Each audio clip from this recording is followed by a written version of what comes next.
नमस्कार। प्रांजल ज्ञान गंगा में आप सभी का स्वागत है। हम संक्षिप्त महाभारत का पाठ कर रहे हैं जिसमें कि भीष्म पर्व चल रहा है। कल हमने कथा में व्यास जी द्वारा संजय की नियुक्ति तथा अनिष्ट सूचक उत्पातों का वर्णन की कथा को पढ़ा था। आज हम व्यास, धृतराष्ट्र, संवाद और संजय द्वारा भूमि के गुणों का वर्णन की कथा को पढ़ेंगे। वैशंपायन जी कहते हैं, धृतराष्ट्र से ऐसा कहकर मुनिवर व्यास जी क्षण भर के लिए ध्यान मग्न हो गए। इसके बाद फिर कहने लगे, राजन, इसमें तनिक भी संदेह नहीं कि काल सारे जगत का संहार करता रहता है। यहाँ सदा रहने वाला कुछ भी नहीं है, इसलिए तुम अपने कुटुंबी, कौरवों, संबंधियों और हितैषी मित्रों को इस क्रूर कर्म से रोको। उन्हें धर्मयुक्त मार्ग का उपदेश करो। अपने बंधु बांधवों का वध करना बड़ा नीच काम है, इसे ना होने दो। चुप रहकर मेरा अप्रिय ना करो। किसी के वध को वेद में अच्छा नहीं कहा गया है, इससे अपना भला भी नहीं होता। कुल धर्म अपने शरीर के समान है, जो उसका नाश करता है वह कुल धर्म भी उस मनुष्य का नाश कर देता है। इस कुल धर्म की रक्षा तुम कर सकते हो तो भी काल से प्रेरित होकर आपत्ति काल के समान अधर्म पथ में प्रवृत्त हो रहे हो। तुम्हें राज्य के रूप में बहुत बड़ा अनर्थ प्राप्त हुआ है, क्योंकि यह समस्त कुल के तथा अनेकों राजाओं के विनाश का कारण बन गया है। यद्यपि तुम धर्म का बहुत लोप कर चुके हो, तो भी मेरे कहने से अपने पुत्रों को धर्म का मार्ग दिखाओ। धृतराष्ट्र, ऐसे राज्य से तुम्हें क्या लेना है जिससे पाप का भागी होना पड़े।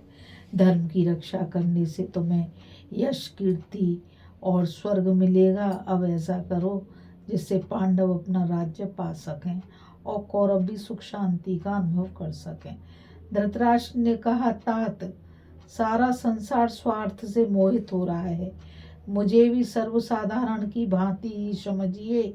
मेरी बुद्धि भी अधर्म करना नहीं चाहती, परंतु क्या करूं, मेरे पुत्र मेरे वश में नहीं है। व्यास जी ने कहा, अच्छा, तुम्हारे मन में यदि मुझसे कुछ पूछने की बात हो तो कहो, मैं तुम्हारे सभी संदेहों को दूर कर दूंगा। धृतराष्ट्र ने कहा, भगवान, संग्राम में विजय पाने वाले को जो शुभ शकुन दृष्टिगोचर होते हैं, उन सबको मैं सुनना चाहता हूँ। व्यास जी ने कहा, हवनीय अग्नि की प्रभा, यानी कि हवन की अग्नि की प्रभा निर्मल हो, उसकी लपटें ऊपर उठती हों अथवा प्रदक्षिण क्रम से घूमती हों, उनसे धुआं ना निकले, आहुति डालने पर उसमें से पवित्र गंध फैलने लगे, तो इसे भावी विजय का चिन्ह बताया गया है। भारत जिस पक्ष में योद्धाओं के मुख से हर्ष भरे वचन निकलते हों, उनका धैर्य बना रहता हो, पहनी हुई मालाएं कुमलाती ना हो, वे ही युद्ध रूपी महासागर को पार करते हैं। सेना थोड़ी हो या बहुत, योद्धाओं का उत्साहपूर्ण हर्ष ही विजय का प्रधान लक्षण माना गया है। एक दूसरे को अच्छी तरह जानने वाले उत्साही स्त्री आदि में अनासक्त तथा दृढ़ निश्चयी 50 वीर भी बहुत बड़ी सेना को रौंद डालते हैं। यदि युद्ध से पीछे पैर न हटाने वाले 5 ही 7 योद्धा हों, तो भी वे विजय प्राप्त कर सकते हैं। अतः सेना अधिक होने से ही विजय नहीं होती। इस प्रकार कहकर भगवान वेद व्यास चले गए और यह सब सुनकर राजा धृतराष्ट्र विचार में पड़ गए। थोड़ी देर तक सोचकर उन्होंने संजय से पूछा, संजय, ये युद्ध प्रेमी राजा लोग पृथ्वी के लोभ से जीवन का मोह छोड़कर नाना प्रकार के अस्त्र शस्त्रों द्वारा जो एक दूसरे की हत्या करते हैं, पृथ्वी के ऐश्वर्य की इच्छा से परस्पर प्रहार करते हुए यमलोक की जनसंख्या बढ़ाते हैं और शांत नहीं होते।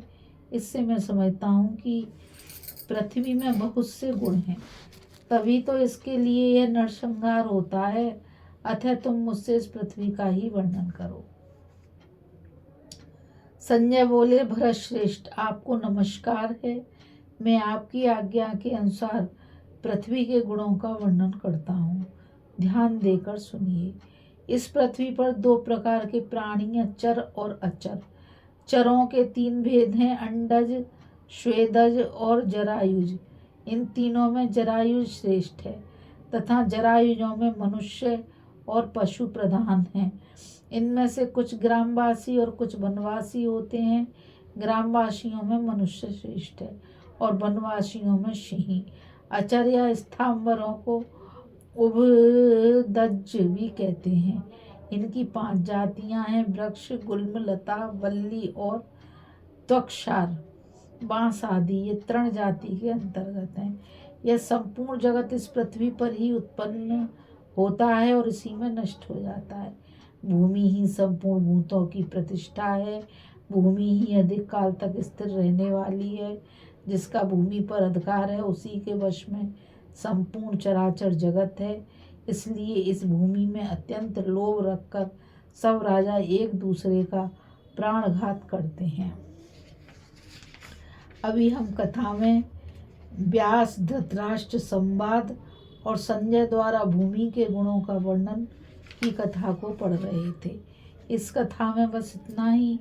आगे की कथा में हम युद्ध में भीष्म जी का पतन सुनकर धृतराष्ट्र का विषाद तथा संजय द्वारा कौरव सेना के संगठन का वर्णन की कथा को पढ़ेंगे। अब मुझ गीता रावत को आज्ञा दीजिए। कल फिर मिलेंगे एक नई कथा के साथ। और मैं आप सभी से यही कहना चाहूँगी कि इस चैनल को आप ज़्यादा से ज़्यादा लाइक, शेयर और सब्सक्राइब कीजिए ताकि यह अमूल्य ज्ञान अधिक से अधिक लोगों तक पहुँच सके। राधे राधे। जय श्री कृष्णा। नमस्कार।